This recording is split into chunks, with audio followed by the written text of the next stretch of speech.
Сегодня мы приобрели, организация Гранд Камин, себе очаг. Очаг в 3D. Исполнение паровой, электрический. Вы знаете, нам так нравится. Вообще мы долго, конечно, строили дом. И вот самое главное, у нас теперь есть очаг. Я думаю, что он будет у нас работать хорошо. Мы все рады этот очаг принять, тепла и уюта. И я думаю, что он нам прослужит очень долго. А вам, Гранд Камин, ну, желаем вам дальнейших успехов и процветания вашей организации. Спасибо вам большое. И вам спасибо. Приятного пользования. Спасибо. Очень красивый 3D-фок. Очень красивый очаг.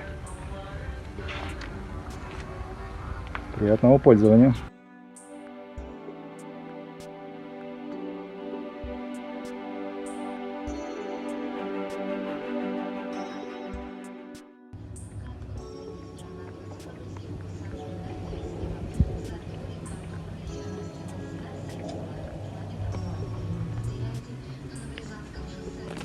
Сейчас на первом?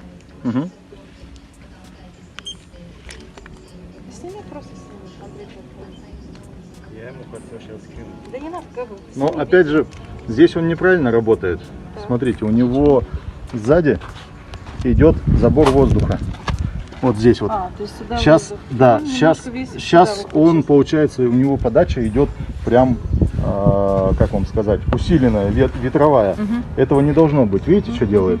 Этого не должно быть. Когда вы его встроите, когда это все закроете, у него подача будет не такая интенсивная, не такая сильная.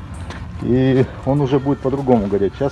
Сейчас мы его как бы подтапливаем, когда вот в настоящем включаешь на всю подачу воздуха. Там должно быть закрыто. Там, да, вот когда вы строите его, все четко закроете, портал сделаете, у него будет чуть по-другому это все Вот работать я дело. хотела у вас, Виктор, спросить. Я сейчас буду делать портал. Мне обязательно соблюсти надо вот эти вот решеточки сделать, чтобы якобы проветривалось? Нет. Нет, да? То есть все сюда у нас выходит? У нас сюда выходит, да. Здесь в любом случае, как бы вы ни делали, все равно воздух будет заходить. Ну, так плотно вы все равно не положите. Даже что-то вы будете ложить, все равно вот эти вот не дадут. Здесь будет как бы, ну, подача воздуха идти. Снимаю, Вик. Просто нажми на видео. Давай я сниму.